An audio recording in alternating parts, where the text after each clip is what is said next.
Hi guys, welcome to our final week in our March series. This week is going to be celebrating Palm Sunday, which is going to be getting us ready for Easter, which is next week. So everything we're going to do is kind of going to be themed around the story of Palm Sunday. So our first activity for our little babes in our 2s and 3s class is they're going to be making a thing called, they're making dough leaves, but they're going to just simply be using some Play-Doh.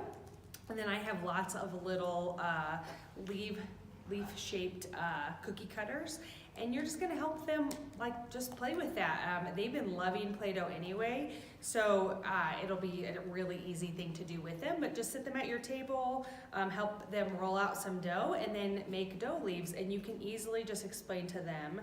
I'm just playing with this now because I love Play-Doh, but you can easily explain to them about the story that they're gonna be listening to later, that it's going to deal with palm leaves, and you can even show them what a palm leaf looks like, and just say that we're just getting ready to hear our stories. So that'll be your first activity for them. They're going to have a lot of fun making little leaves out of their cookie cutters. All the cookie cutters are mine or Lori Yoakum, so they're going to be in a little white bag. You'll know it, and it'll be in your little tray. So just make sure that they don't get mixed up with the class stuff, just so we can easily get them back to their home.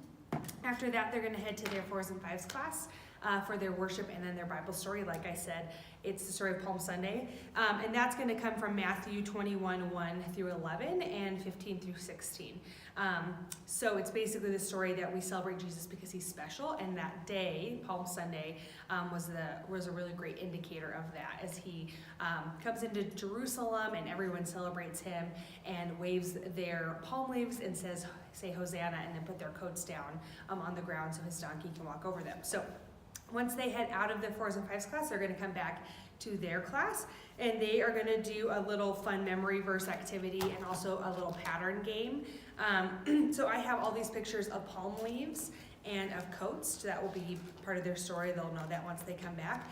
This is going to be on the floor in your classroom, kind of set up in a pattern, but basically your kiddos are going to be able to hop from one picture to the next because it's going to be taped to the floor, and they're going to practice their memory verse. So at each picture, they're just going to say a different word. So just a reminder, their memory verse is "Come and follow me."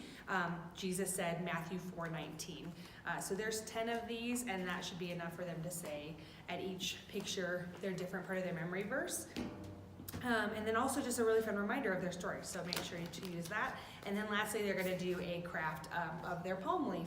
So each kiddo is going to get this piece of paper with a palm leaf, and it says, "I can follow Jesus." And then simply all that they're going to do is we have paper plates for you and some green paint. You're going to put the paint in the paper plate, and then you're going to give each kiddo a sponge, and they're just going to dip their sponge in the paper plate with the paint, and then they're going to sponge it onto their paper. So at the end of it, this will be covered in green, and it'll look adorable. I always recommend doing paint stuff at the beginning of the class so it has time to dry. I also recommend helping your kiddos. They're 2 and 3, so they're not going to know what a lot of paint looks like. They're just going to get as much as they can and put it on the paper. So make sure to really help them with that. And also when their parents pick them up, make sure to let their parents know that they have wet paint, just so that they're aware that they're going home with that. So that's all I have for you guys this week. I am super excited just to be able to celebrate this weekend with you. If you're interested, our 4th service kicks off Sunday. If any of you would like to serve twice, let me know. I would love to have you. And then after that, we'll start doing 4 services from here on out. So anyway, so thankful for you guys. I'll see you this weekend. Thanks. Bye.